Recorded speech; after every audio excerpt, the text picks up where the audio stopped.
안녕하십니까. 반갑습니다. 말갈 박사의 말갈 이야기 오늘 시작하도록 하겠습니다. 우리 역사에서 그동안 한국사 체계에 편입되지 못하고 주변으로 인식되는 역사들이 있었죠. 여러분께서 그동안 잘 알고 계신 것처럼 부여라든가 옥저라든가 혹은 동이라든가 또 오늘 얘기하고자 하는 말갈 같은 이런 역사들은 그동안 한국사 체계에서 배제되어 왔던, 그리고 주변으로 인식되어 왔었고 또 타자화된 역사로 인식이 되어 왔었습니다. 이제 그 역사들이 과연 우리 한국사에서 배제해도 될 만한 역사인가 한 번쯤은 생각해 볼 필요가 있을 것 같습니다. 특히 오늘 제가 말씀드리고자 하는 이 말갈은 이 발해사와 아주 밀접한 관련이 있습니다. 한번 제가 질문을 드리겠습니다. 여러분, 발해사는 한국사입니까? 아닙니까? 너무 당연한 질문인가요? 그렇습니다. 발해사는 분명코 한국사입니다. 그런데 주변 나라들에 있어서는 이 발해사를 바라보는 관점이 좀 다르기도 합니다. 중국에서는 어떻게 하고 있습니까?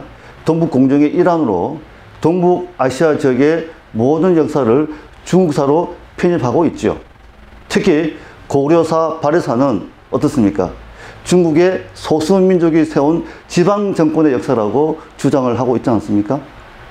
그런가 하면 또 인접한 국가인 러시아에서는 또 어떻게 생각을 하고 있습니까? 예, 바로 말갈족이 세운 말갈의 나라라고 발해사를 인식하고 있습니다.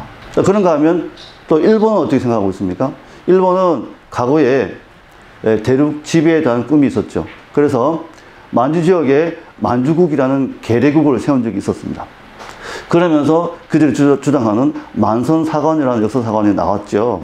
그러면서 어떻게 됩니까? 그 만주국의 역사를 일본 나름대로 해석을 한 것이죠.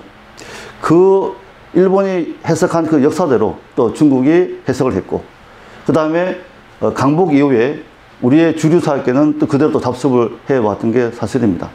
그러다 보니까 우리의 어떤 역사적인 주체인식은 사라지고 다른 나라에서 또 다른 역사학자들이 연구한 결과를 그대로 답습해서 우리 한국사 체계로 편입을 시킨 거죠. 그러다 보니까 우리 스스로는 인식하지 못했던 그런 역사들이 지금은 주변의 역사로 남아있게 된 것이죠. 그렇다면 이제부터라도 우리가 주변으로 인식되었던 그런 역사들을 다시 한번 온전하게 바라볼 필요가 있을 것 같습니다. 그래서 제가 저의 전공이기도 한 이 말갈사에 대해서 오늘 한번 여러분께 말씀을 드리고자 하는 것입니다. 자, 그럼 본격적으로 들어가기 앞서서 여러분 말갈에 대해서 어떻게 생각하고 계십니까?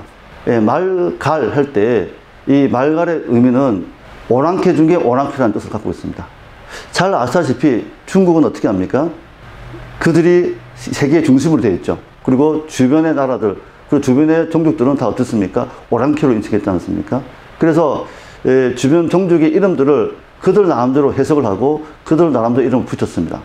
그래서 이 말갈할 때 말자는 보통 한자로 볼 때는 버섯말자, 가죽 혁자에 끝말자가 있는데요. 그래서 유추해보면 어떤 그 가죽 옷을 입고 돌아다니는 이런 형태의 종족이다 이렇게 해석할 수가 있고요. 갈자는 뭡니까? 갈자도 물론 가죽 혁자가 들어가 있죠. 이거는 이제 이 갈자는 보통 이제 그 두건이라는 뜻도 갖고 있고요. 혹은 가죽신을 뜻하는 말도 있고요.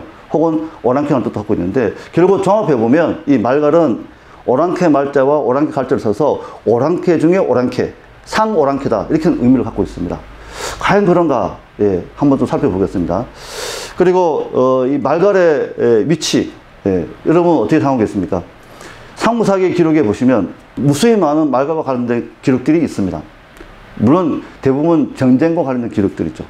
특히 백제하고는 정말 많은 기록들이 남아있습니다.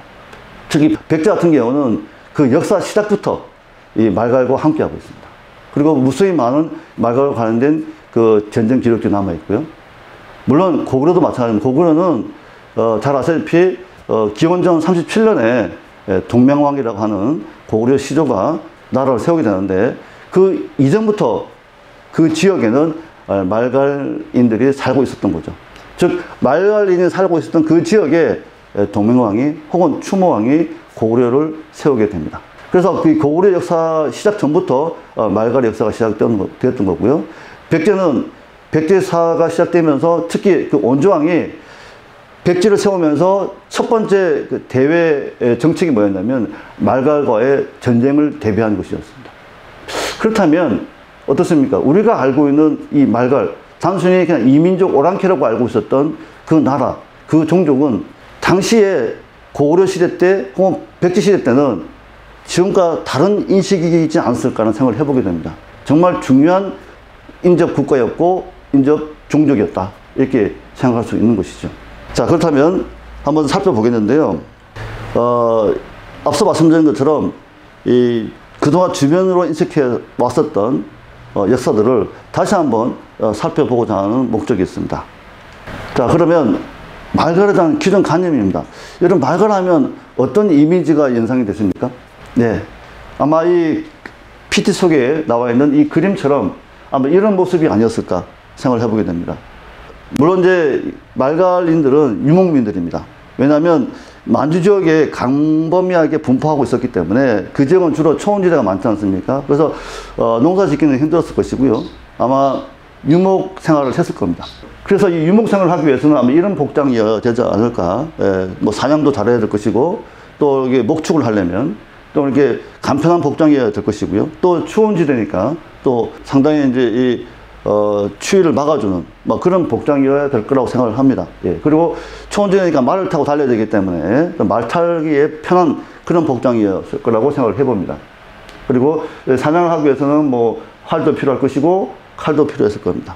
그래서 이 말갈을 보통 이제 사전적 의미를 보면 특히 만주를 포함한 이 동북아시아 지역에 강범위하게 분포하고 있는 퉁구수족이다, 이렇게 얘기를 하고 옵니다. 퉁구족이라는 게 뭐냐면 그냥 말 그대로 그 만주를 비롯한 동북 지역에 분포하고 있는 제종족들을 통칭해서 퉁구수족이라고 얘기를 합니다. 이 퉁구수족의 대표적인 이제 종족이 바로 이제 말갈이고요.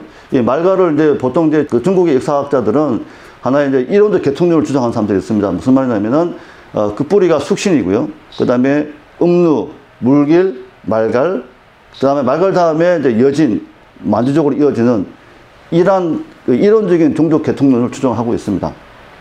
물론 이것도 나중에 과연 그것이 가능한가, 과연 그것이 진실인가 한번 또 우리가 살펴볼 필요가 있을 것 같습니다. 좀 더 그 이해의 좀 그 폭을 넓히기 위해서 여러분 잘 아시는 드라마에 등장하는 말갈족을 한번 보겠습니다. 이제 여러분 주몽 드라마 보셨죠? 예, 주몽에 등장하는 특히 그때 양갈래 머리로 유명한 말갈족 족장입니다. 예. 그때 이제 그 드라마가 인기가 많으면서 이게 양갈래 머리에 그 패러디한 영상들이 많이 올라오게 됐었죠. 그 다음에 이제 드라마 대조영에 나오는 걸사비유, 예, 그리고 또 유명한 태양사신기라는 드라마에 나오는 사신 중에 하나죠. 청룡, 백호, 주작, 현무 중에 하나인 백호, 주무치. 예, 주무치도 말갈 족장이었습니다. 그리고 드라마 강개토 대왕에 나왔던 말갈 족장 설도환. 예. 이들의 공통점이 뭘까요? 어떤 느낌이 드십니까? 양갈래 머리, 또 뭐 흥크러진 머리, 쭈삐 세운 머리, 그리고 이게 사실 이제 이게 해병대 머리입니다. 상륙 돌격형 머리인데요. 앞부분만 남겨놓고 다 깎아버리는. 어떻습니까? 상당히 좀 공격적이고, 어떻게 보면 참 무식해 보이고, 좀 야만스럽게 보이기도 하죠. 물론 요즘 시대에 보면 상당히 개성이 강한 그런 헤어스타일이라고 볼 수도 있는데, 과거에는 어떻습니까? 이런 스타일의 사람들은 주로 이제 야만족이다, 아니면 오랑캐다, 이렇게 표현들을 했죠. 그래서 이 드라마에서는 아마 그러한 기록들을 가지고 이렇게 아마 등장인물을 아마 설정을 한 것 같습니다. 어떻게 보면 제가 볼 때는 이건 역사 왜곡이다, 저는 생각을 합니다. 왜냐하면 역사 기록을 볼 때 이 말갈족은 유목 생활을 하다 보니까 그들 스스로 역사 기록을 남겨놓지 않았습니다. 네, 그래서 중국 사가들이 본 관점에서 그들이 아닌 나머지 종족들은 다 이렇게 업신여기는, 그래서 그런 차원에서 이 역사 기록들을 하거든요. 그 기록들만 가지고 이렇게 했다면 이것은 제가 볼 때는 분명코 역사 왜곡이라고 저는 생각을 합니다. 과연 말갈족이 과연 이런 모습이었을까? 물론 이런 모습일 수도 있습니다. 하지만 과연 이 모습이 전적이었을까? 특히 말갈족 족장들이 이런 모습은 아니었을 것 같은 생각을 해봅니다. 물론 나중에 또 말씀을 드리겠습니다만은 발해를 세운 우리가 대조영이라고 알고 있지 않습니까? 대조영은 말갈계 고구려인으로 이렇게 알려져 있습니다. 예. 그러면 대조영도 이런 모습이었을까? 아닐 겁니다. 자, 이건 또 드라마 속에 나오는 이제 여전사. 예.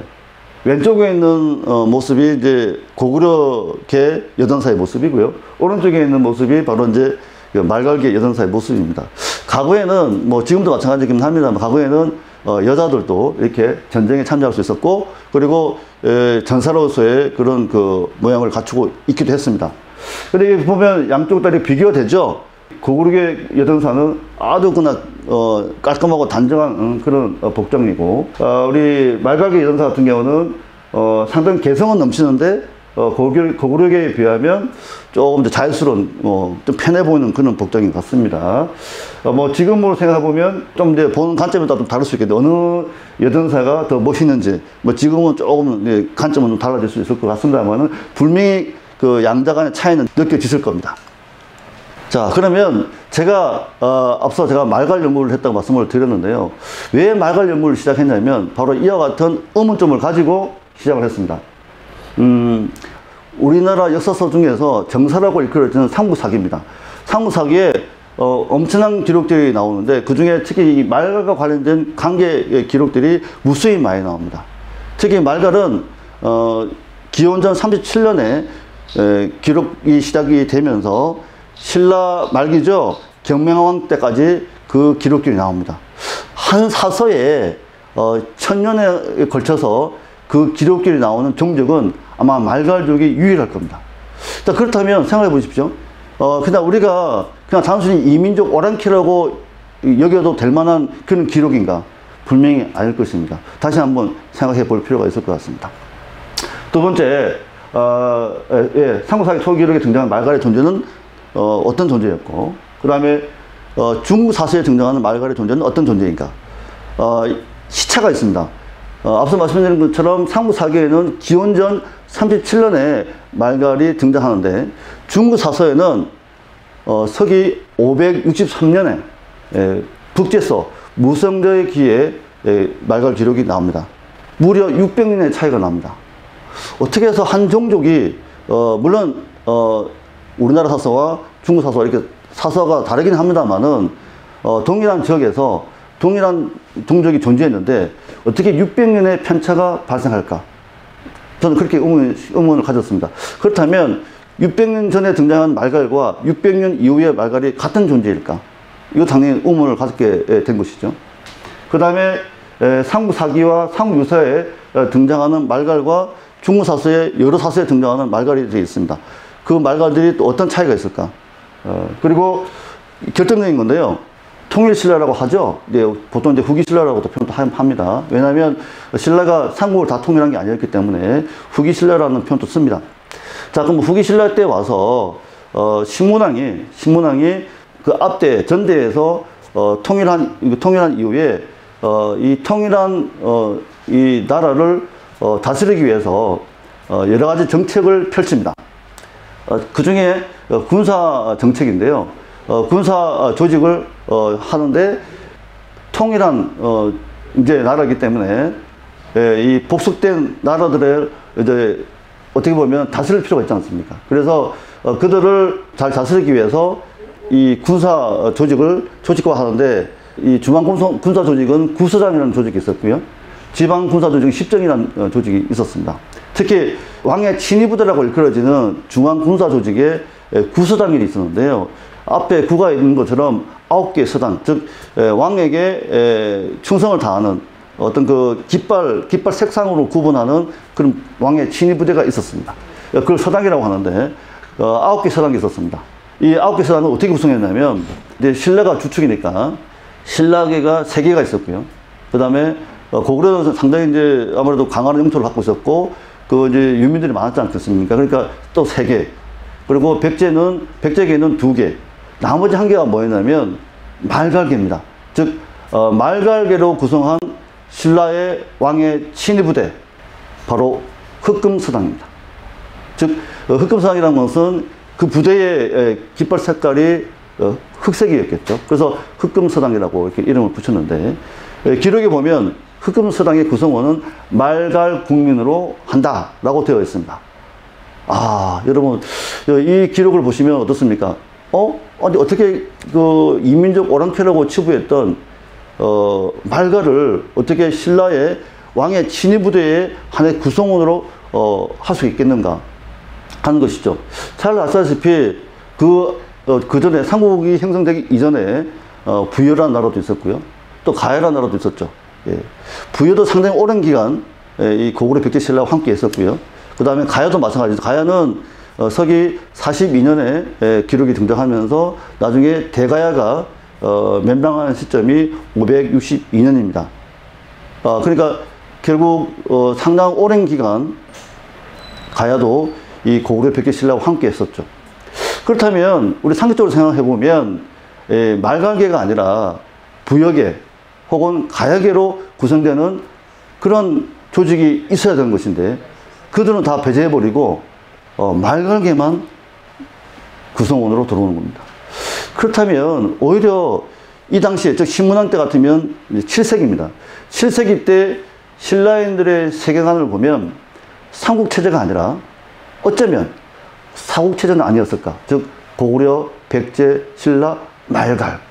그렇기 때문에 이 말갈계를 이 흑금서당이라는 왕의 친위부대에 편성하지 않았을까라는 생각을 합리적인 생각을 한번 해보게 됩니다.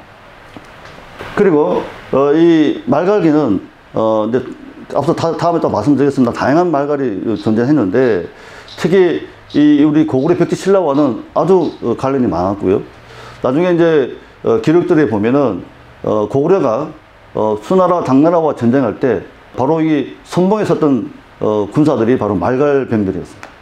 근데 이제 말갈병들인데 나중에 이제 고구려가 나장연합군에 의해서 이렇게 멸망하고 당나라가 이 그러니까 신라와 다시 통일 전쟁을 벌일 때 그때는 당군의 그 당나라 군대에 편성되어서 이 말갈병이 또 나옵니다.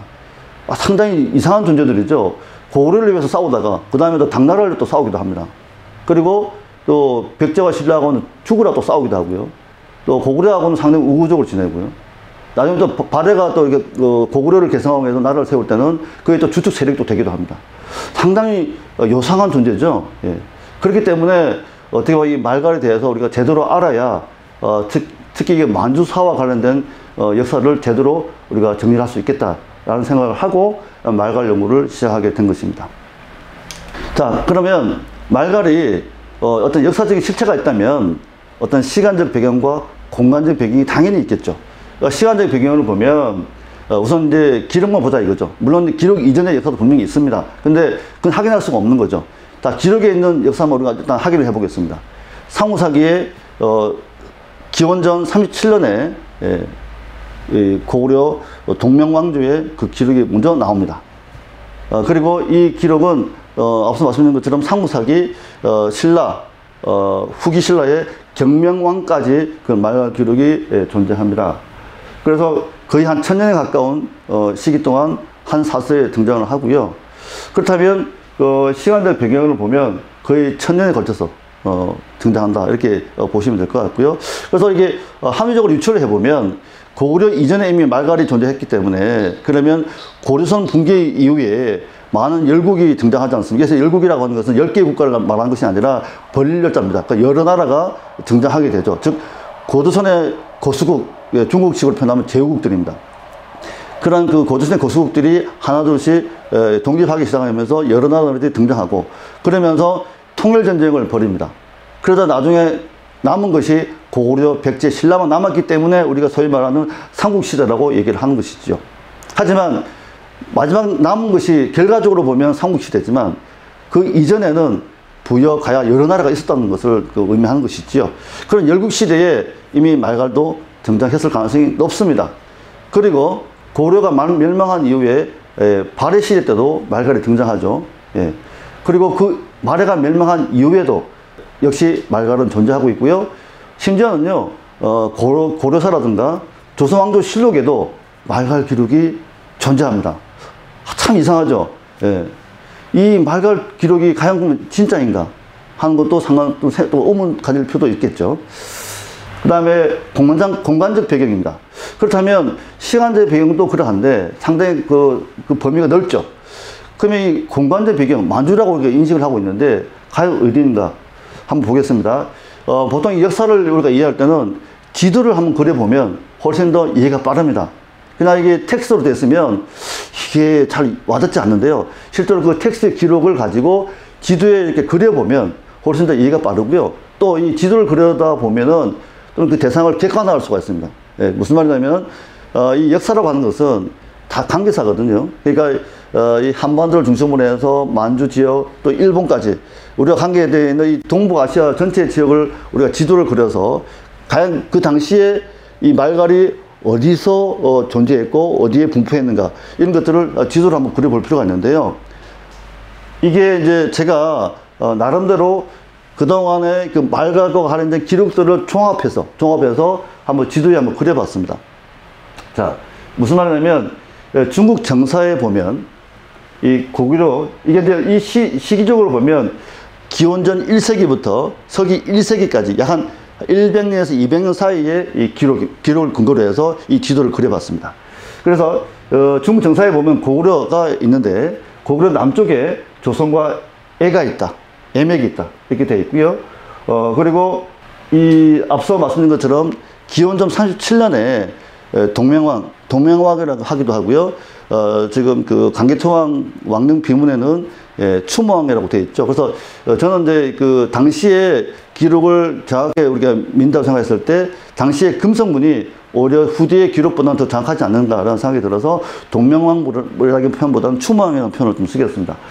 추모왕이 고구려를 세울 때 고구려 건국지가 어딘가, 라고 봤을 때 지금 이제 많은 이제 기록들을 가지고 연구한 결과 과거에 이 고구려 첫 도읍지가 홀승골성이라고 해서 지금 그 중국의 온산성 지역이라고 얘기를 하는데 그거는 이병두세성 삼국사기에 보면 그렇게 되어 있죠. 정확하게 거기가 고구려의 건국지가 아니라 그곳이 지금 말하는 온산성 지역이 아주 그 당시에 저명한 지역이었기 때문에 아마 거기가 아닌가라고 추정한 거죠. 그래서 이 온산성 지역이 고구려 건국지라고 볼 수는 없는 겁니다. 그래서 그 이후에 많은 우리 역사학자들이 연구한 결과 이 고구려의 그 첫 건국지는 여화 상류 지역이다 이렇게 좀 보고 있습니다. 그리고 백제는 잘 아시다시피 고구려 건국지에서 남쪽으로 이동해서 나라를 세우게 되었죠. 그래서 이 백제의 첫 건국지는 바로 오늘날 요소 지역이라고 볼 수가 있는데 이 지도에서 보시면 중요한 경계점이 있습니다. 이 나나와 요화입니다. 과거에 그 고대의 요소와 요동과 그 이후에 고구려 백제 신라라는 삼국시대에 와서 이 요동과 요소를 나누는 그 경계가 다릅니다. 고전 시대 때의 그 요동과 요소를 구분하는 경계점은 바로 나나였습니다. 그러니까 이 요수라고 표현을 하는데요. 이 고조선과 중국 중국 한족과의 그 경계점이 되는 그 자연 경계물이 뭐였냐면 나나였고 가르산이라는 산이 있었습니다. 이 나나와 가르산을 경계로 해서 이 고조선하고 중국 한족 지역하고 구분이 됐었는데요. 그때 그 당시에는 이 나나를 근거로 해서 나나 서쪽을 요소라고 했고요. 나나 동쪽을 요동이라고 했고요. 하지만 이게 이제 후대에 넘어오면서 고구려 백제 신라 시대에는 이 여화를 경계로 해서 서쪽을 요소, 그리고 동쪽을 요동이라고 했던 거죠. 그래서 이 여화 상류 지역에서 고구려가 첫 건국이 됐고, 그 다음에 거기서 좀 남쪽으로 이동해서 나중에 이제 그 백제가 지금의 요수 지역에 건국이 되는데, 삼국사기 기록만 보더라도 온정왕조에 보면은 이런 말이 나옵니다. 국과 동류 낭당 부규 말갈이라는 표현이 있습니다. 그 기사가 있습니다. 무슨 말이냐면 백제가 어디에 있는지 위치를 알려주고 있는 건데요. 온조왕 때 국가, 즉 백제의 동쪽에는 낭랑이 있었고요. 그리고 북쪽에는 말갈이 있었다. 이렇게 표현을 하고 있습니다. 백제가 여러분 아시다시피 온조왕조에 처음에 요수지역에 나라를 세웠다가 나중에 한반도로 이렇게 넘어오게 됩니다. 그래서 백제란 말이 백가제, 즉 백가의 성을 가진 사람들이 바다를 건너 넘어왔다. 이런 의미를 갖고 있습니다. 물론 이제 여러분 잘 아시다시피 백제의 초기 국가 명칭은 십제였죠. 십제였다가 나중에 이제 이 한반도로 넘어오고 이러면서 그런 과정에서 국가의 그 명칭도 백제로 이렇게 바꾸게 되는데, 그렇다면 이 기록에 충실하면 백제의 북쪽에는 항상 말갈이 있었습니다. 이 요수지역에 있을 때도, 그러니까 백제의 초기 건국기인 요수지역에서도 말갈은 북쪽에 있었고요. 한반도로 넘어온 이 시점에서도 이 말갈은 항상 백제의 북쪽에 있었습니다. 그게 무슨 말이냐? 이게 어떻게 이게 가능하냐? 가능합니다. 왜냐하면 말갈은 유목민이라고 그랬고요. 상당히 이동성이 강합니다. 그리고 이 만주 지역은 초원 지역이기 때문에 말 타고 달리면 순식간에 이동할 수 있는 그런 항균적인 요건을 갖고 있습니다.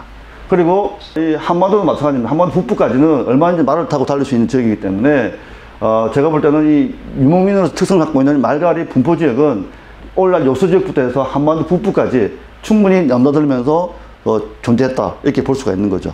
그러면 그 기록이 충분히 의미 있는 기록이 되는 것입니다.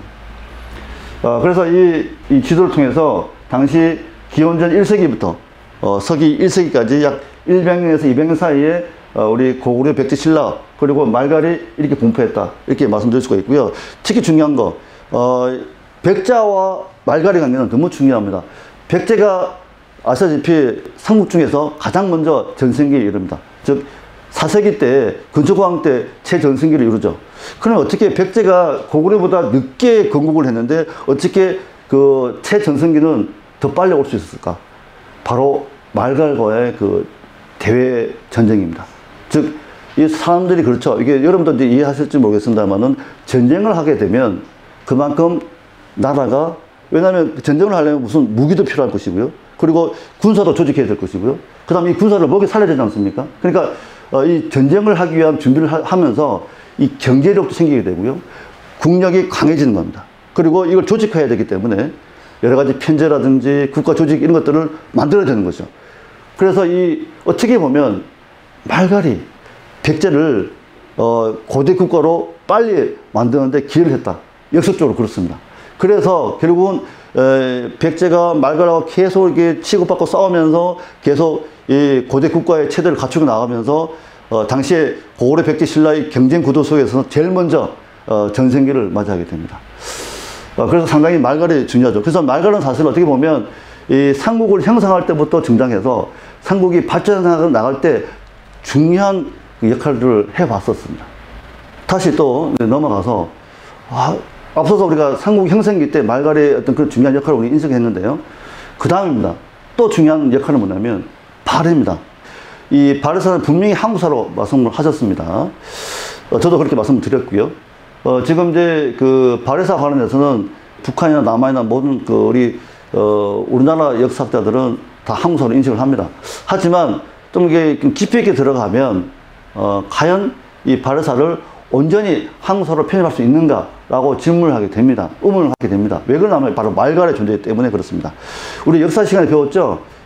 남북국 시대, 즉 이 남북국 시대의 의미는 바로 이제 조선 후기 때 그 유득공 선생이 발해고를 이제 만들면서 이 발해고의 남북국이라는 용어가 처음 등장하죠. 그래서 우리 그 역사 교과서에도 북쪽에는 발해가 있고 남쪽에는 신라가 있다. 그래서 남북국 시대로 이렇게 지금 설정을 해놨습니다. 해놓고 거기 뭐라고 되어 있냐면 대종은 고구려 유민으로서 고구려를 개선하기 위해서 발해를 세웠다고 되어 있고 발해의 주민은 다 대부분이 말갈족이었다 이렇게 되어 있습니다. 즉 정리를 해보면 지배계층은 고구려 유민이고 피지배 계층, 대다수를 차지하는 피지배 계층은 말갈족이었다 이렇게 되어 있습니다. 자, 그러면 소수의 고구려 유민이 세웠고 다수의 기층민은 다 말갈족인데 고구려를 개성한 나라라고 볼 수 있을까요? 어떻게 생각하십니까? 물론 이제 중요한 건 이제 그게 이제 지배 계층이 누구냐 이것도 물론 중요합니다. 중요하지만 대다수의 피지배 계층이 말갈인이었다면 이건 달리 생각해야 할 문제는 아닌가요? 그래서 이걸 저는 생각해봤을 때 이렇게 나눌 건 아니다. 이게 뭐 이렇게 일차원적으로 이게 이원화해서 이 발해를 세운 이 계층이 뭐 고구려 유민 그 다음에 말갈인 이렇게 이원화시키기보다는 어떻게 보면 이 말갈인들도 고구려민이었을 것이다. 즉 무슨 말이냐면 고구려는 광활한 영토를 갖고 있다는 거 다 알고 계시지요. 그 광활한 영토 안에는 한 종족만 있었겠습니까? 여러 종족이 같이 있었을 겁니다. 거기는 마갈족도 있었을 것이고요. 거란족도 있었을 것이고요. 여러 종족이 있었을 겁니다. 그 종족들은 각각의 종족 계통을 갖고 있다 하더라도 결국 다 고구려민이었던 거죠. 즉 고구려 유민이든 말갈족이든 그들은 모두 고구려민들이었고 고구려를 계승하기 위해서 발해를 세웠다. 이게 정리하면 상당히 기록과도 관련이 있고요. 또 우리가 상당히 합리적으로 생각하는 것이 아닌가 하는 생각을 해보게 됩니다. 그리고 이 대종의 출자한 게입니다. 상당히 중요한 건데요. 당대의 중국 사서 기록에 보면 당나라 시대가 그 시대라고 볼 수가 있는데 당나라 시대 역사서는 크게 두 가지가 있습니다. 구당서가 있고 신당서가 있는데요. 구당서는 대종의 출자를 어떻게 기록하고 있냐면 대종은 고구려의 별종이다 이렇게 되어 있습니다. 고구려인이긴 한데 별종이다 이렇게 기록을 하고 있고요. 신당서는 뭐라고 되어 있냐면 대종은 송말 말간인이다 이렇게 되어 있습니다. 그럼 뭐 어떻습니까? 당대의 역사를 기록한 구당서와 신당서에 이 대종의 출자를 각각 다르게 기록을 하고 있죠. 어느 게 맞을까요? 어느 게 진실이겠습니까? 제가 볼 때는 둘 다 맞는 말을 하고 있다. 즉, 이 별종이라는 의미는 뭡니까? 원래부터 고구려민은 아니었지만 나중에 고구려민으로 편입된, 그래서 별종이라고 표현했을 것 같습니다. 그럼 원래 그 종족 계통을 보면 어느 종족이냐? 대종은 바로 말갈기였다는 거죠. 송말 말갈인이었다 이렇게. 지금 말갈족은 유명민이고요. 강한한 지역에 분포하고 있었기 때문에 지역마다 부르는 이름이 좀 달랐습니다. 그래서 이 송말수 근처에 살았던 말갈족을 우리가 송말 말갈 이렇게 부르고 있고요. 그 다음에 이 백두산 근처에 살았던 이 말갈족을 백산 말갈, 그리고 좀 흑령강 쪽 이쪽에 살았던 뭐 말갈은 흑수 말갈 뭐 이런 식으로 이렇게 표현을 하는 겁니다. 그래서 이 송말 말갈과 송말수는 오늘날 이 성황 쪽으로 이렇게 추정을 하고 있습니다. 그래서 이 송말 말갈과 백산 말갈이 고구려 영토 안에 들어와 있었던 것입니다. 그렇게 되다 보니까 고구려 영토 안에 있다 보니까 고구려의 어떤 지배를 받게 되고 고구려식의 교육을 받게 되고 그러다 보니까 고구려민이 되어버린 거죠. 예, 그런 거고요. 그다음에 이제 대종은 그 송말 말갈인으로서 고구려의 장군이 되었고 나중에 고구려가 멸망하자 고구려를 계승하기 위해서 나라를 세운 것이 바로 발해다. 그렇기 때문에 구당서의 고구려 별종이라는 말과 신당서의 송말 말갈이라는 말이 같은 말이다. 그래서 이걸 합쳐보면 대종은 말갈계 고구려인이다 이렇게 표현할 수가 있는 거죠. 즉 말갈계 고구려인인 대종이 발해를 세웠다 이렇게 보는 거고요. 그 발해의 구성원은 고구려 유민도 있었고 말갈족도 있었고 뭐 여러 종족이 있었을 겁니다. 그래서 이것을 역사 교과서에 등장하는 것처럼 지배 계층은 고구려 유민이고 피지배 계층은 말갈인이다 이렇게 표현한 것은 좀 모순 좀 있다 저는 이렇게 생각을 하고 있습니다. 앞서 제가 말씀드렸던 흑금서당의 존재입니다. 그래서 이 흑금서당은 정말 이 말갈을 인식할 때 중요한 키워드입니다. 그렇다면 자 20세기 오늘 살고 있는 우리가 왜 말갈을 얘기해야 되는가입니다. 앞서 말씀드린 것처럼 이 발해서를 온전하게 한국사를 편입하기 위해서는 이 말갈에 대해서 우리가 제대로 인식을 해야 되는 것이고요. 그리고 중국 사가들이 말한 것처럼 이 만주 지역을 포함한 동북아시아 지역에 광범위하게 분포하고 있던 그 말갈, 이 말갈의 종족 계통을 보면 숙신, 웅루, 물길, 말갈, 여진, 만주로 이어집니다. 여러분 잘 아시다시피 만주족은 청나라를 세웠죠. 그리고 여진족은 금제국을 세웠죠. 예. 그리고 말갈족은 발해를 세웠습니다. 그리고 숙신은 뭡니까? 숙신은 고조선 시대 때 어떻게 보면 기록으로 보면 오히려 고조선보다 숙신이 먼저 등장합니다. 당시에 고조선 시대를 거슬러 올라가다 보면 당시에 이 고조선과 맞먹을 수 있는 그 대형 세력은 바로 중국 한족들이었습니다. 왜냐하면 나머지 종족들은 그 국가로 만들 수 있는 그 정도의 세력이 아니었던 겁니다. 즉 중국 한족들이 세운 나라들이 있었고요. 그에 대응하기 위한 하나의 이제 고조선에 있었다고 봤을 때 그들하고 그 중국 역사가들이 그들과 관계 속에서 역사 기록을 남겨놓지 않겠습니까? 그렇게 봤을 때 이 숙신은 기원전 9세기부터 그 중국 기록에 등장합니다. 반면에 조선, 우리가 고조선이라고 일컫는 그 조선은 기원전 7세기에 기록이 나오는 거죠. 잘 아시다시피 여러분, 그 관자라는 그런 사서에 이 고조선이 등장합니다. 반면에 숙신은 그 이전에 기록이 등장하는 것이죠. 자, 그렇다면 우리 합리적으로 생각해 보면 이 숙신은 이 당시에, 그러니까 기원전 9세기 이전부터 이미 있었다. 그리고 중국과 이 경계선, 즉 앞서 말씀드린 것처럼 나나라는 그 경계선을 중심으로 해서 이 나나 동쪽에 인접해서 숙신이 있었을 것이다. 그렇기 때문에 가장 먼저 중국 기록에 등장했을 것이다. 이렇게 말씀드릴 수가 있고요. 그러면 이 숙신이 과연 어떤 존재인가? 혹자는 이 숙신이 바로 고조선이다. 이렇게 얘기하는 경우도 있고요. 아니다. 이 숙신은 이 고조선의 하나의 거수국에 불과하다. 뭐 이렇게 주장하는 분도 계시고요. 아니면 뭐 고조선과 별개다. 뭐 이렇게 생각하는 분도 계시고요. 자, 우리 고조선도 생각해 볼까요? 왜냐하면 이 말가를 얘기할 때 이 고조선은 상당히 중요한 키워드입니다. 이 고조선도 보면 상당히 그동안 우리가 연구한 결과를 보면 상당한 넓은 지역에 분포하고 있었고, 그리고 많은 거수국들을 거느리고 있었습니다. 그렇게 봤을 때 이 고조선의 그 광활한 영토 안에 많은 거수국들이 있고, 그 거수국들 안에는 숙신도 있고요. 아마 말갈도 그 이후에 등장했을 겁니다. 그리고 고구려도 있었고요. 부유도 있었고요. 뭐 옥저, 동해, 우리가 알고 있는 그런 여러 그 소국들이 있었습니다. 그런 나라들이 있었고요. 그런 나라들이 이제 아무래도 이제 중국이 점점 세력이 커지면서 당연히 이제 영토를 확장해야 되지 않겠습니까? 그러면 당연히 우리 고조선을 비롯해서 고조선의 여러 거수국들과 부딪힘이 있었을 겁니다. 그리고 이제 서로 전쟁을 했을 거고요. 그런 과정에서 이제 세력이 보면 이제 힘이 균형을 이뤘을 때는 뭐 서로 치고받고 싸울 수 있겠지만, 어느 순간에 힘의 균형이 깨져버리면 이제 침범을 당하게 되고, 그럼 밀리게 되고, 또 세력을 키우면 또 치고 들어오고, 뭐 이렇게 됐을 거라고 생각을 해봅니다.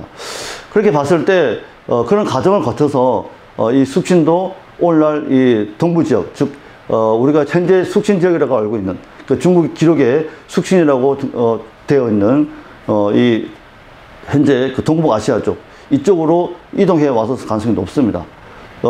그렇다면 이 숙신과 함께 이론적 개통론으로 주장하는 음루라든가 물길이라든가 이런 종족도 마찬가지였을 것이다. 즉 그 지역 특성상 유목생활을 했을 것이고, 유목생활을 하는 그 종족들이 강범인 지역에서 서로 오며 가며 교차했을 것이고요. 그러다 보면 혈통도 섞이게 되고요. 또 생활도 같이 하게 됐을 가능성이 높습니다.